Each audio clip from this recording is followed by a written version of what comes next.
más escuchas que familiares están batallando con algún papá, mamá, abuelo, tío que tiene esta triste enfermedad que es el Alzheimer y de eso vamos a hablar. Hermana, gracias por aceptar la invitación. Ya nos vamos corrido como hilo de media.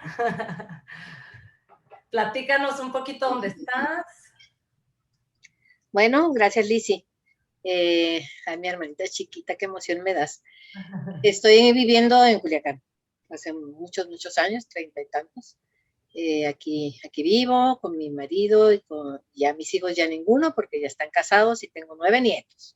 Así Ya que, tiene 9 nietos mi hermana, ¿eh? ¿Qué ¿qué tal? tal? Qué padre, Sí. ¿verdad? Bueno, si escuchan que mi hermana me dice Lizzy, es porque todos mis hermanos me dicen de cariño Lizzy, no me dicen Elisa. Mi mamá se llamaba Elisa, pero con S, yo soy con Z. Y desde chiquita siempre me decían Lizzy, así es que si ella se refiere a Lizzy, ya saben que está hablando de mí, porque mucha gente que nos escucha pues no me ubica como Lizzy.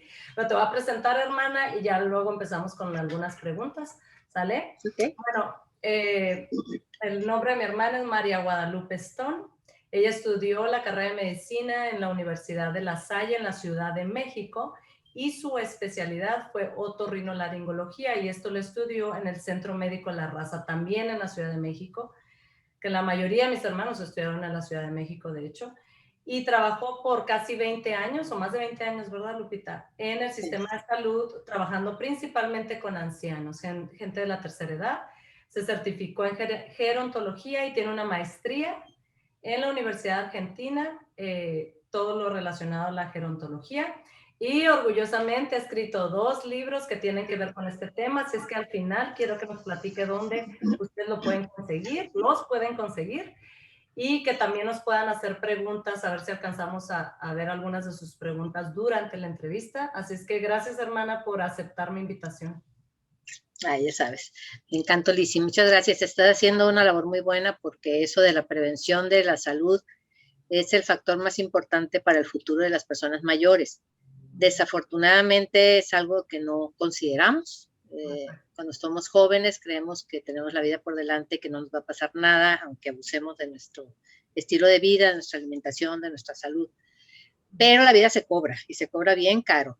Y muchos de los problemas que vemos en relación a la geriatría y la gerontología son ahora las personas mayores con una gran cantidad de enfermedades que pudieran haber sido prevenibles en el pasado. Y eso incluye, por supuesto, el estilo de vida saludable, que es a lo que tú te dedicas ahora, ¿no?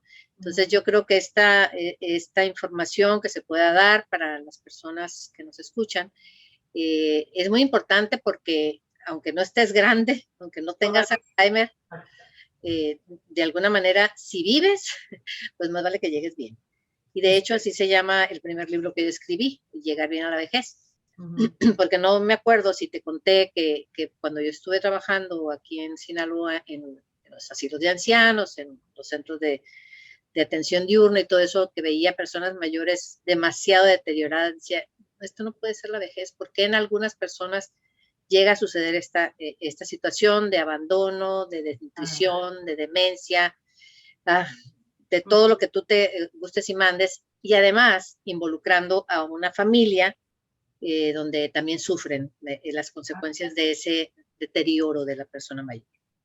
Así es. Entonces, el primer libro que hice fue más bien para decir, a ver, vamos a ver dónde está lo positivo del envejecimiento, porque no puede ser que todos los viejos estén así de amolados, ¿no? O sea, en algún lado debe de haber alguna respuesta para este tipo de situaciones. Y estamos hablando así casi 25 años que salió el primer libro y no había, o sea, no teníamos el internet como ahora. Sí había internet, pero los artículos tenías que pedir y te tardaban un montón de tiempo, etcétera. Entonces, empieza mi investigación sobre el proceso de envejecimiento primero, qué era lo bueno de envejecer, porque en algunos países, Inglaterra, en algunas partes de Estados Unidos, en Europa, por qué los viejos de 80, 70, de 80, 90 años todavía andaban dándole duro a la talacha, y por qué que nosotros los mexicanos a los 60, a los 65 ya estábamos todos dados al catre, casi en silla de ruedas, ¿no? Entonces,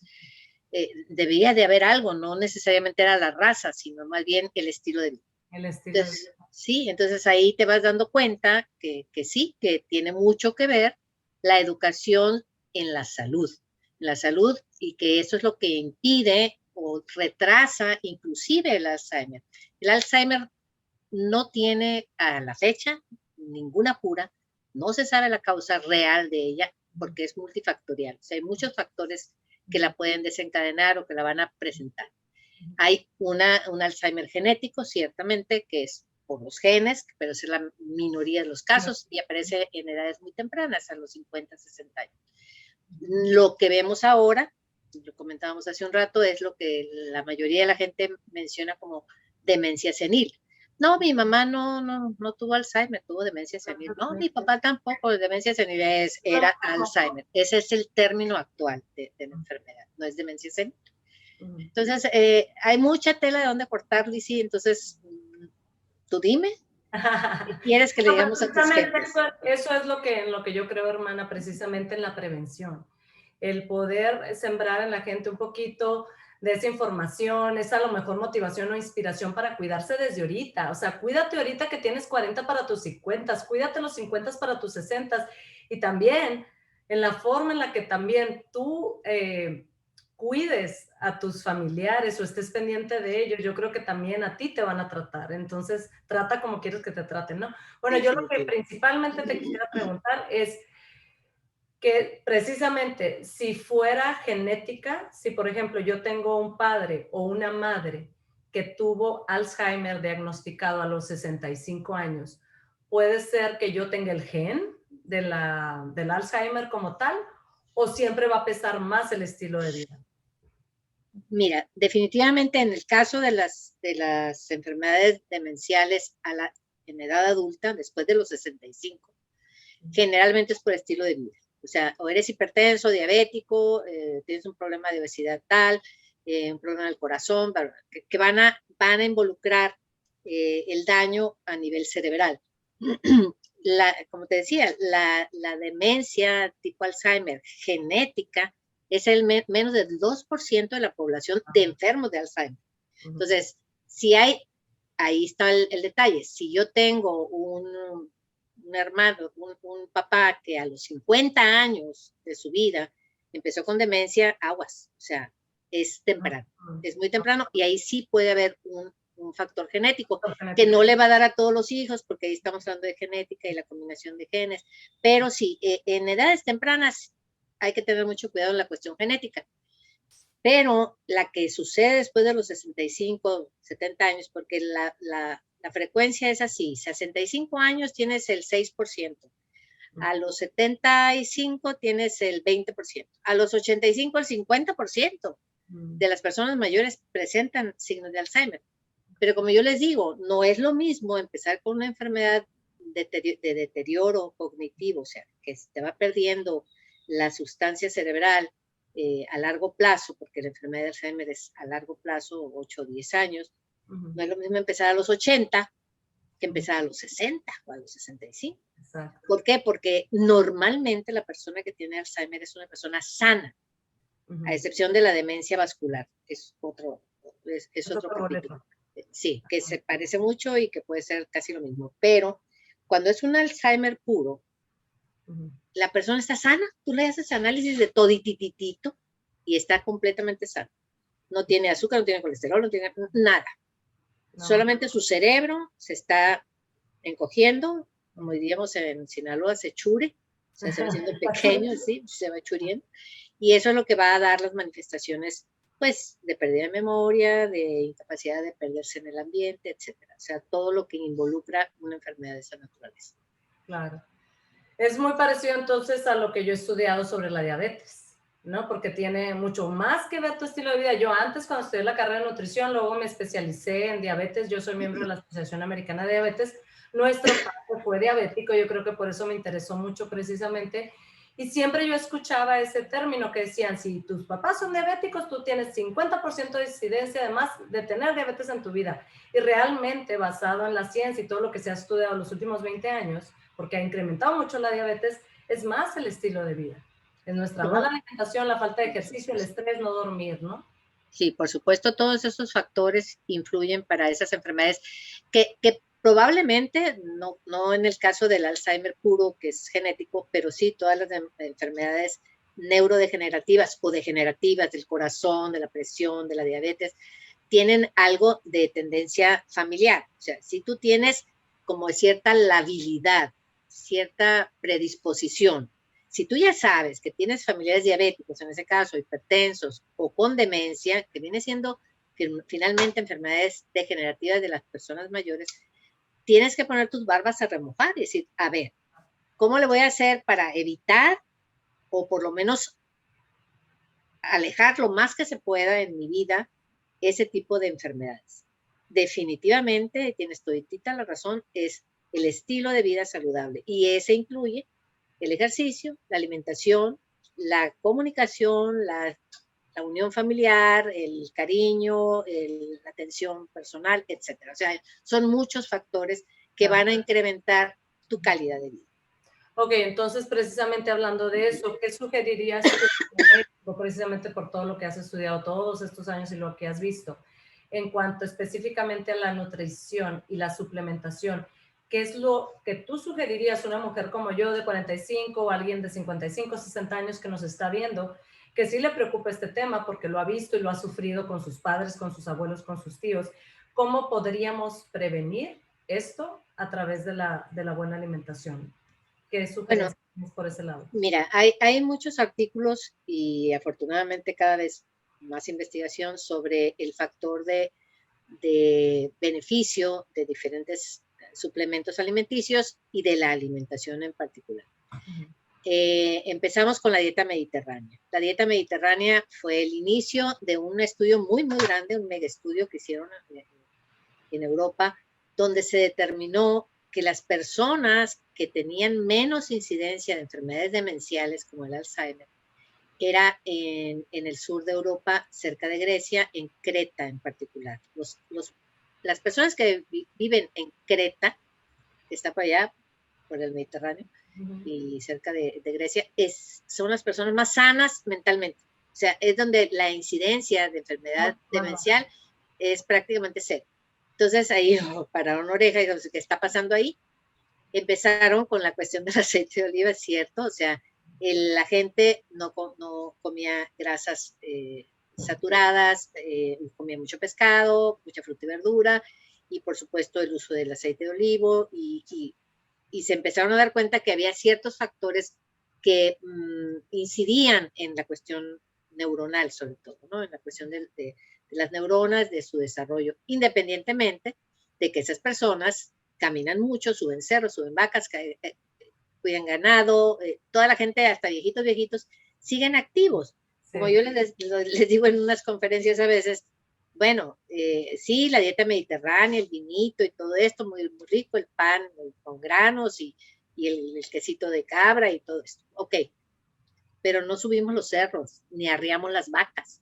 Pues de perdida saca el perro. Pues, o sea, tienes que complementar, decir, ay, no, yo voy a comer nada más la comida mediterránea. No, espérate. O sea, es todo un conjunto.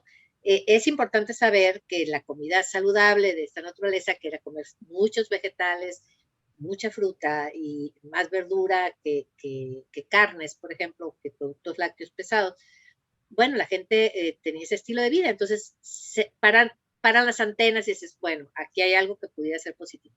Rescatado. Muchos años después, los investigadores en Estados Unidos hicieron recomendaciones de una dieta llamada DASH, que es para las personas que sufren hipertensión arterial, que era bajarle a la sal. Y posteriormente se hizo otra mezcla, por decir así, de la dieta mediterránea y del DASH, para hacer la dieta MIND, M-I-N-D, mente, pues. Entonces esa dieta MIND incluye un poquito lo del DASH, un poquito lo mediterráneo, que finalmente viene siendo como sentido común, la alimentación saludable rica en vegetales verdes, principalmente las de hoja verde, espinaca, brócoli, col rizada, col de Bruselas, etcétera. ¿Por qué? Porque esos alimentos contienen grandes propiedades de sustancias antioxidantes, polifenoles. de polifenoles que van a ayudar a que tus neuronas sigan conectadas.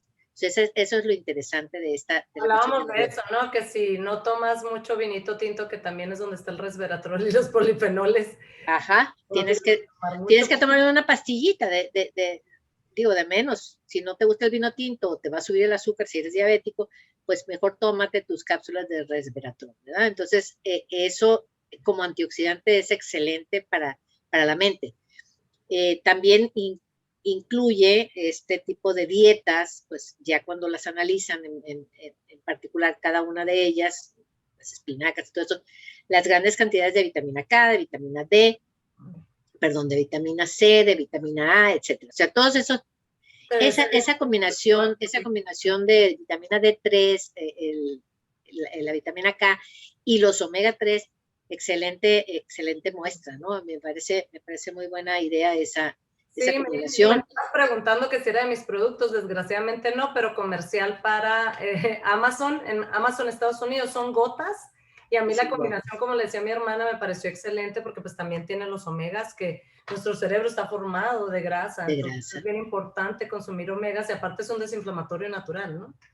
Así es, y hablando de antiinflamatorios, por ejemplo, la cúrcuma, los omega 3 sí, son de cadena larga y todo eso puede estar en los alimentos, de hecho está en los alimentos, pero muchas veces o no los consumimos por lo que sea, pues habrá que tomar un suplemento. Lo mejor es que sea el alimento natural. Y si nos hace falta o si tenemos prisa o si no comemos bien porque trabajamos, porque vamos y venimos, tenemos niños chiquitos y todo esto, bueno, tómate un suplemento, si no todos los días, de manera más o menos regular, ¿no? Eso es muy importante. Y como antiinflamatorio natural, la cúrcuma se ha puesto muy de moda para la cuestión del cerebro. También en estudios, sí, el turmeric. El inglés es turmeric porque hay gente que a veces no sabe cómo se llama en inglés. Sí, es turmeric. Cúrcuma en español y turmeric en inglés, ¿no? Se vio también. Demuestran que ayuda mucho a desinflamar. Sí, y a muchos sí, ese también fue un estudio en la India, por ejemplo, que la gente come mucho el curry y utilizan la cúrcuma en muchos alimentos. Que también se vio que su función principal no es que cure el Alzheimer. Aquí hay que aclarar una cosa, Lizzy, el Alzheimer no se cura. Se puede prevenir en el sentido de, por lo menos, alejarlo lo suficiente como para que si empiezas a decir, ¿y tú quién eres, mijita? ¿Y qué es tu hija? No, pues cuando tengas 90 años. No es lo mismo que le preguntes a tu hija, ¿y tú quién eres cuando tienes 60? Y dices, ¿what? ¿Qué le pasa a mi mamá? ¿No? ¿Sabes que eso es lo triste, no, Lupita? Que precisamente se ha visto en edades más tempranas ahora el Alzheimer, cosa que no se veía hace 30 años. Así es. Bueno, aquí somos más personas, vivimos más tiempo. También tiene mucho que ver con la cuestión estadística, ¿no? Que ahora la gente vive más y por lo tanto, pues hay más tiempo de manifestar estas enfermedades cuando no ha habido un buen seguimiento alimentario o de ejercicio. O, por ejemplo, también es muy importante aquí mencionar, Lizzy, la cuestión del abandono, de la tristeza, de la depresión en las personas mayores. Es de lo más común.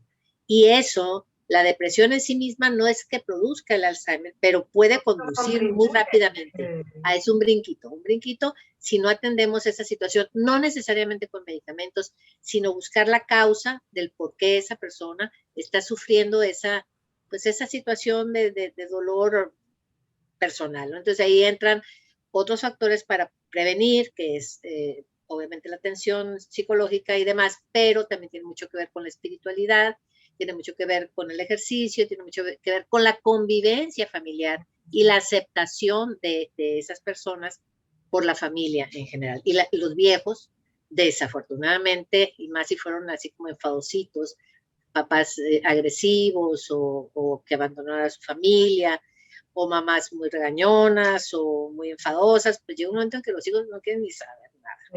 Entonces tiene mucho que ver con cómo, de acuerdo a cómo eres, te van a tratar, pues entonces hay que ser buenas gentes, más vale cuidar bien a los hijos.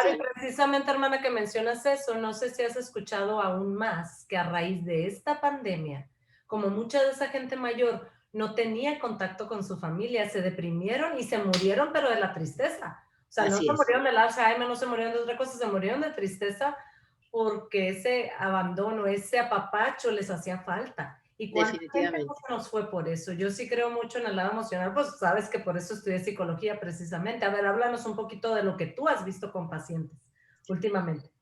Bueno, la incidencia de depresión, de ansiedad, inclusive el aumento de los signos de deterioro cognitivo, de pérdida de memoria, que puede estar, muchas veces yo tengo pacientes que te los traen porque, ay, pues mi mamá ya le pegó el temeleque y ya tiene Alzheimer. Y hablas con esa persona, yo siempre saco los hijos y empiezo a hablar con la persona cara a cara y a ver, platícame, cuéntame. ¿Qué te pasa? ¿Qué sientes? Entonces ya te empiezan a llorar y te empiezan a decir, es que mis hijos y que mi marido y que tal y cual.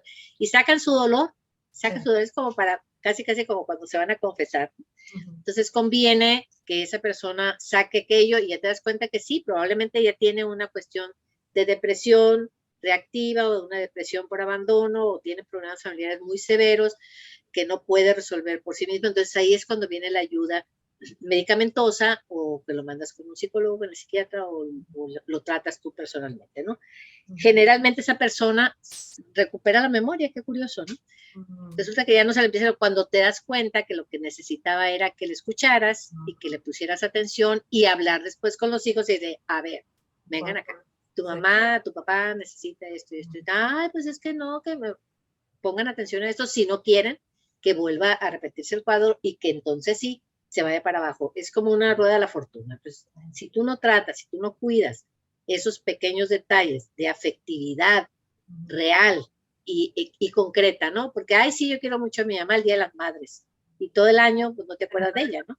No, no, o sea, concreta las visitas, los nietos, sin enfadarlos. Entonces tiene uno, hay mucho, mucho que hacer con las familias, no solamente con el enfermo.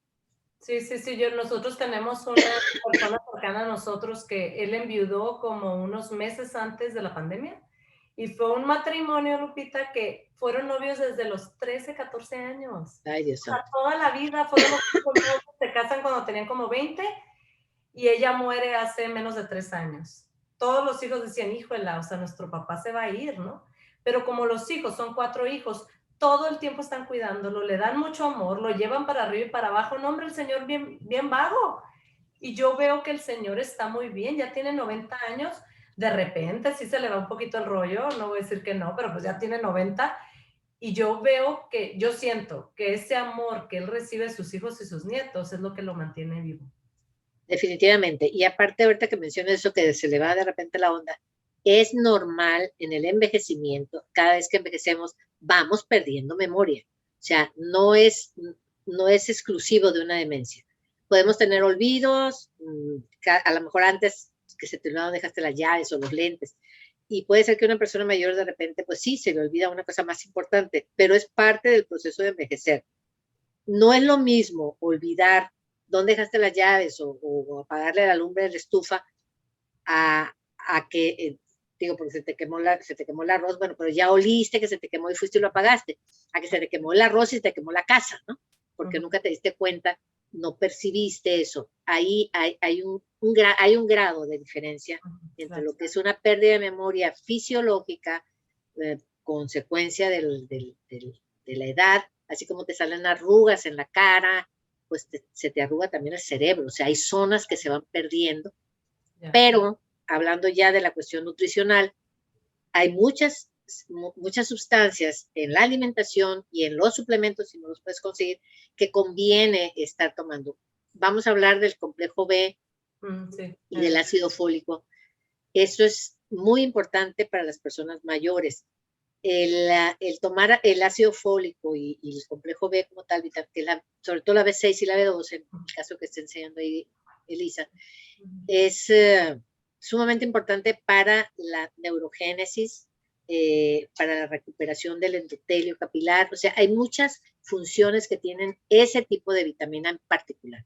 Y las personas mayores que toman, que tienen gastritis crónica o atrofia de la mucosa del estómago, tienen deficiencia de esas sustancias. Y muchas veces, si hacemos los estudios de sangre para determinar la vitamina B12 y eso, vemos que no es que estén anémicos, simple y llanamente les falta la vitamina B12, que es necesaria para otro tipo de metabolismo que el cuerpo necesita.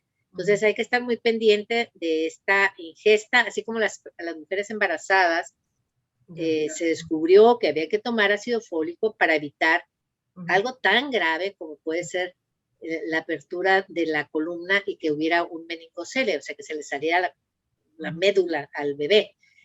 Que con una pastillita de ácido fólico diario, esa mujer embarazada no iba a tener ese problema, esa criatura.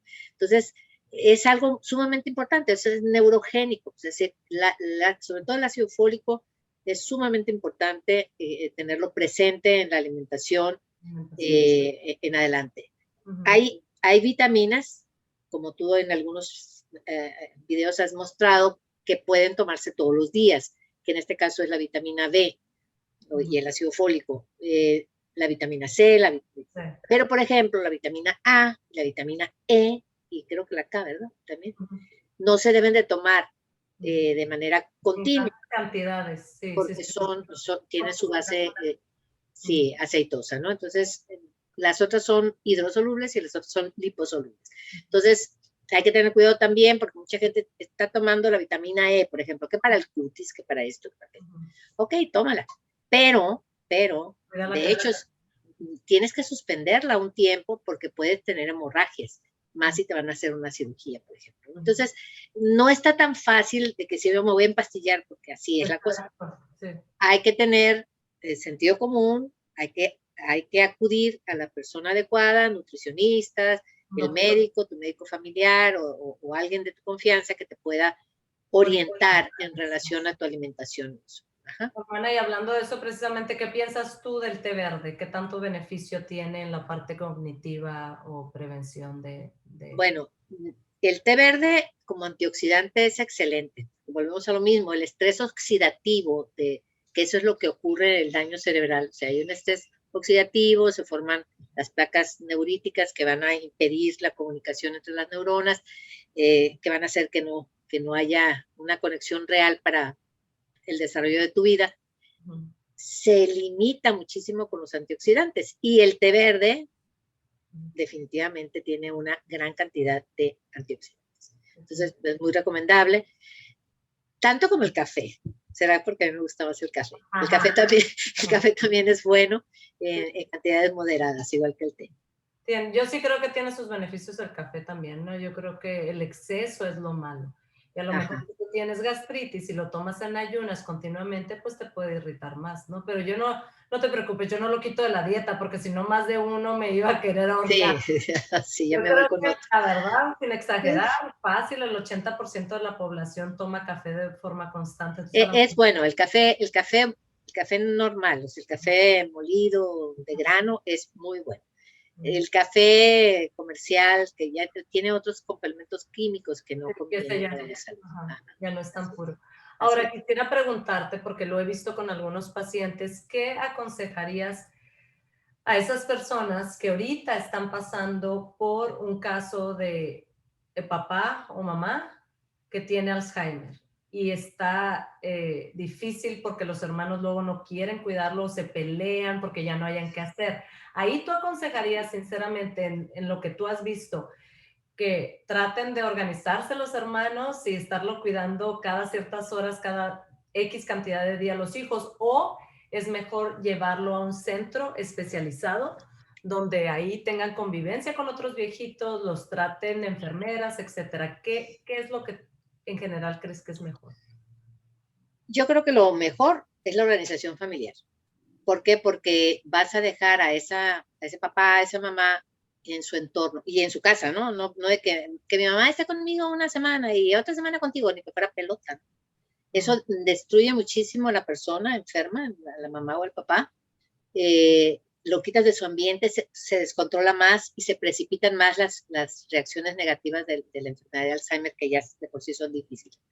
Entonces, lo mejor es que si es una familia numerosa, que se organicen y vayan. Cada caso es distinto, Lizzy. Definitivamente las residencias, que ya no son asilos, residencias de personas mayores, pues cada vez están proliferando más como en Estados Unidos, ¿no? pero aunque la jaula sea de oro, no deja de ser prisión, dice la canción. ¿Por qué? Porque es cierto, sí se relacionan, pueden relacionarse con otras personas. Sí. No tendrá un beneficio mayor que se lleven con otros viejitos y se pongan a jugar cartas o dominó y eso. Bueno, sí. Hay una opción maravillosa que es el centro de día. El centro de día, no te deshaces de tu viejo o de tu viejita, lo llevas tantas horas que tú quieras, desde las 7 de la mañana a las 6 de la tarde, o depende de cada lugar, donde existan los centros de día, como una guardería, por decir así. Tú lo llevas ahí donde hay gente especializada, donde le pueden dar los medicamentos, donde desayuna, come y cena, donde desayuna y come. Tú descansas, tú vas a tu trabajo, vas y vienes y recoges a tu viejito, te llevas a tu casa y convives con él. Okay. Sí, es como una guardería, pues, pero es totalmente diferente el manejo cuando tú no abandonas a tu padre o a tu madre en una residencia o asilo, como lo quieras llamar. ¿Por qué? Mira, yo vi muchos casos en los asilos, que así se llamaban entonces, o se siguen llamando, no sé, que yo trabajaba. Te dicen, no, hombre, mire, doctora, pues es una tía, pues no tan tía, mire, porque pues la queremos mucho, pero ya sabe que está así, así asado. Mire, nosotros le llevamos la cama y esto y aquello, no sé cuánto, ¿verdad? Y la vamos a venir a ver todos los fines de semana. Un fin de semana, 2 fines de semana. Ay, nunca más, ni llamadas, ni nada. De miles de gentes, bueno, no puedo decir que miles, pero mucha gente que solicitaba llevar a su papá, a su tía, a su abuelita, lo que sea, a los asilos. ¿Qué sucede ahí? La gente, como los avestruces, mete la cabeza en un hoyo, no quiere saber de su viejo, de su... Piensan que nada más por pagar. Y aparte, si es privado, ahí te quiero ver, creen que por pagarlo ya se liberan de la culpa, ¿no? Hay mucha culpa en eso. Sin embargo, hay casos donde las personas mayores, vamos a suponer, yo ahorita que ya tengo 67 años, okay, todavía estoy más o menos bien, pero decido... Estás muy bien, ¿qué te pasa? Sí, ya sé, estoy muy bien, gracias a Dios. Si decido irme a una residencia, pues a mí me gustaría irme a una residencia de mujeres con mis amigas, por ejemplo, que todas estamos en el mismo tenor, que todavía nos funciona la cabeza, que todavía caminamos, guisamos, hacemos, tornamos, si fuera necesario. Pero no es lo mismo y hay gente que está muy sola y que necesita ese tipo de convivencia. El caso mío no es el caso, tengo 9 nietos, 3 hijos y muchas amigas, muchos pacientes, 10 hermanos, no, o sea, no es para nada mi caso, ¿no? Pero a lo que yo voy, de acuerdo a tu pregunta, es que es sumamente importante, pensando ya, yo persona mayor, ya viejita, ya soy abuelita, ya soy viejita, ya soy pasita, tengo demencia. Ok, a lo mejor con mi demencia no me voy a dar mucho cuenta dónde me van a meter, pero lo que nunca se me va a olvidar es el cariño que yo recibo. Y una enfermera, por más capacitada que esté, o un enfermero, o un director médico, o lo que sea, no tiene la capacidad porque no tiene tiempo. La enfermera te va a limpiar, te va a hacer, te va a dar la medicina y te va a ir. Y si eres enfadoso, pues ni te quieren ni ver. Es muy, muy triste la vida en una residencia, por más fina y elegante que sea. Sin embargo, deben de existir porque hay gente que no se le da cuidar a sus familias. Entonces, ahí es cuestión de conciencia y de situación particular. Cada caso es distinto. Y no se trata de juzgarlos, los que deciden hacer este tipo de transacción hacia una residencia, dejar a su papá o a su mamá, porque muchas veces está rebasado el familiar, la familia está rebasada por la situación. Sí, claro. En tiempo, en lo que sea, en la situación que tú quieras. Pero te digo, es muy difícil. La solución que nosotros encontramos en los tiempos en que yo estuve trabajando en esto, es el centro de día. Es una maravilla. ¿Por qué? Porque te da tu tiempo libre. Es como si lo llevas a la escuela y lo recoges como a los hijos, pues tienes por lo menos la mañana libre para la chamba de tu casa, o para trabajar, o para ir al súper, o para hacer comida. Y la persona está rodeada de gente de su edad, con actividades propias de su edad, con música, con actividades creativas, recreativas, etcétera. Les lavan los dientes, tienen baños especiales, la comida es particularmente para mayores, te llevan el control de tus medicamentos, etcétera. Entonces es maravilloso y tiene un costo mucho menor, no tienes camas, pues. No lo dejas ahí abandonado. Y él sabe que va a regresar a su casa de lunes a viernes, como una escuelita. Y se encantan ir a la escuelita, así le dicen, ¿no? Sí, porque conviven, como dices tú, la convivencia con gente de su edad es muy buena, pero tampoco se sienten como que los abandonaron y los dejaron ahí. Así es. Esa es muy buena opción. Ay, hermana, pues me gustaría platicar más horas contigo porque ya sabes que me encanta hablar y a ti también, no te hagas. Tú me ganas, tú y la Lucy me ganan. Ahí nos vamos, ¿eh? No te hagas, ni digas. No, pues encantada de que hayas aceptado la invitación. Espero que esta información haya sido, importante para esa gente que nos está viendo y como les dijimos, se va a quedar grabado, lo voy a subir a YouTube en unos días, pero antes ya de cerrar, les quería decir que mi hermana tiene 2 libros y quiero que nos enseñes los 2 y nos platiques dónde los pueden conseguir y más o menos de qué habla cada uno. Bueno, este es el que te digo que empezó hace muchos años, se llama Llegar bien a la vejez, y abajo, en la primera edición decía, pero ¿qué hago con mis padres mayores? O sea, yo cómo le hago para llegar bien, pero ¿qué hago con lo que ya tengo? ¿No? De eso se trata este libro, es muy completo, tiene gericultura, gerontología, geriatría, pero habla de enfermedades comunes en la vejez y también habla mucho de prevención, del ejercicio, de la música, de las actividades manuales, etc. Ese es el primer libro y este se vende en la Ciudad de México o por internet en la editorial Trillas. Trillas. Entonces tú te metes a Trillas o Trillas, creo que es así como se busca, y lo pides por internet. ¿Es TH o es sin la H? Trillas, como de trillar, bueno, trigo. Ahorita se los voy a poner ahí en el mismo, sí, en la información. Sí. Así es que bájalo a Trillas, perfecto. Okay. Y el otro libro, que es reciente, se llama Alzheimer, Cuestión de Amores. Porque una cuestión de amores. Este yo lo tengo, este no está en la Ciudad de México, este lo vendo yo aquí en Culiacán, directamente. Okay. Lo que puedo hacer es poner tu WhatsApp si a alguien le interese que se contacte contigo directamente. Y, claro. Pues ya que te lo y ese libro tiene ese nombre porque una de mis teorías, las mías, obviamente, hay muchos artículos, pero no está como muy claro porque ahora se sabe que las emociones negativas que no están bien manejadas, pues liberan cortisol, y el cortisol tiene particular interés por atacar el hipocampo, que es donde está el centro de la memoria, ¿no? Entonces, ¿qué es lo que hace que una persona tenga ese estrés tan grande? Tú sabes que aquí en Culiacán yo tengo muchas mujeres pacientes con Alzheimer, y casi en el 90, por no decir más, por ciento de las veces de esas gentes, hay un factor desencadenante típico que te dicen los hijos. Fíjese, doctora, que mi mamá desde que mataron a mi hermano. Ay, no, qué triste. Se bloqueó y desde ahí. Fíjese, doctora, que mi abuelita, desde que mi abuelo, no sé qué, desde ahí. O sea, siempre hay un factor emocional intenso, de esos de corazón, que siempre antecede a la mayoría de las pacientes que yo he tenido, por lo menos. Entonces, a mí me llama mucho la atención, ¿por qué? Porque siempre te hacen como el parteaguas que te dice la gente, los pacientes, el familiar. Después. Independientemente que si tuviera depresión o no, hay muchos casos que pues por diabetes mal controlada, hipertensión, etcétera.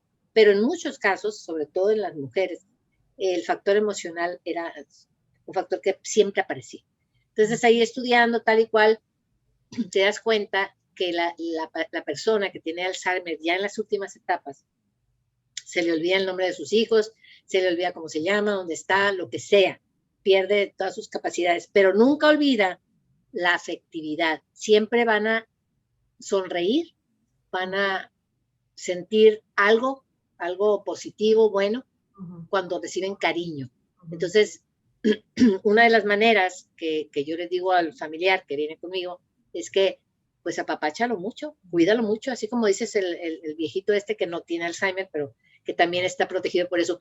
El hecho de que tú tengas atención personal, cariñosa, físicamente, tocar, acariciar, y apapachar a esa persona. No le va a quitar el Alzheimer, porque ya se desarrolló, pero por lo menos va a tener una calidad de vida mucho mejor que aquella persona que es abandonada, ignorada, que le gritas, que le pegas, que la amarras, que todo eso. La actitud va a ser totalmente diferente. Y otra de las cosas importantes en la prevención, pero sobre todo ya con la persona que ya tiene Alzheimer, es la música. La música de su época. Que hagan Zumba Gold, que hagan Zumba Gold. Zumba Gold, exactamente. Sí, pero para los que, perdón, para los que ya tienen Alzheimer, bueno, es muy importante que estén oyendo la música de su época, porque les remueve recuerdos y les abre otra vía de comunicación muy importante. Entonces, hay unos muy, muy interesantes que los pueden ver en internet y así, en YouTube, sobre la estimulación cerebral por medio de la música.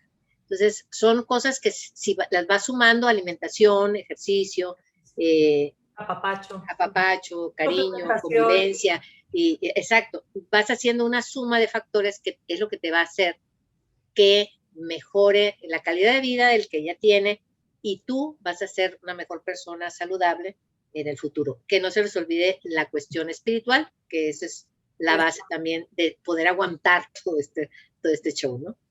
Así, sí, así que tenemos muchas cosas. Esa parte es clave, ¿no? El rezar, el agradecer lo que tenemos, cambiar nuestros pensamientos por un poco más positivos en vez de al hilacha, a lo negativo y al miedo y al, ¿no? Así es. Pues es mucho lo que hay que aprender, Lizzy. Esto no tiene fin, como dices tú, bueno, podemos platicar horas y horas y echarnos todo el libro y otro libro y otra investigación, y cada día salen cosas nuevas. Sé que vas a tener las otras pláticas con mis hermanas, con mis sobrinas, sobre por ejemplo, los probióticos y la cuestión intestinal y todo eso, que son también muy importantes en la cuestión de la salud mental. Entonces, vas a tener para largo, vas a hacer una maestría con todos estos. Es que sí, todo va de la mano al final de cuentas. Todo va de la mano, exactamente. Pero sí, lo importante que queremos hacer, y yo creo que la mayoría, hermana, que nos dedicamos a la salud, creemos mucho en la prevención, pues queremos que la gente esté bien. Si más gente hiciera caso en todas estas sugerencias, pues tendríamos un planeta más sano, pero desgraciadamente cada vez más vemos más enfermos, ¿no? Y es precisamente por ese desequilibrio de comer tan mal, de no dormir, de vivir estresados, enojados. Todo eso suma a lo malo y a lo que no queremos. Entonces, no es la cantidad de años que puedas vivir, sino la calidad. Yo quisiera llegar a viejita, a mí me gustaría llegar hasta los 90, pero quiero llegar bien. No quisiera llegar toda fregada, ¿no? Yo les digo a la gente de Zumba, ¿no? Yo quisiera todavía a los 80 años acá estar moviendo, bailando. El bote. Y lo vas a hacer, conociéndote lo vas a hacer, querida. Claro que sí. Pues muchas gracias, hermana. Les recuerdo su libro. Ahorita voy a poner su información aquí para los que les interese. Este video se va a quedar grabado para subirlo a YouTube en los próximos días. Y pues que puedan contactar a mi hermana si hay alguna consulta. Ella está en Culiacán, Sinaloa, o sea que si quieren alguna consulta en persona, solamente sería si viven en Culiacán. Aunque también haces consultas virtuales, ¿verdad o no? Sí, sí, por Zoom. Ok, perfecto. Pues muchísimas gracias, me encantó verte. Ay, chiquita linda. Qué bueno que nos pudimos conectar, y les voy a platicar algo, bueno, no chusco, pero sí es algo muy bonito que tú me platicaste cuando ya estaba más adolescente, que decías que cuando yo estaba bebé, la gente pensaba que era yo tu hija. Sí, cierto.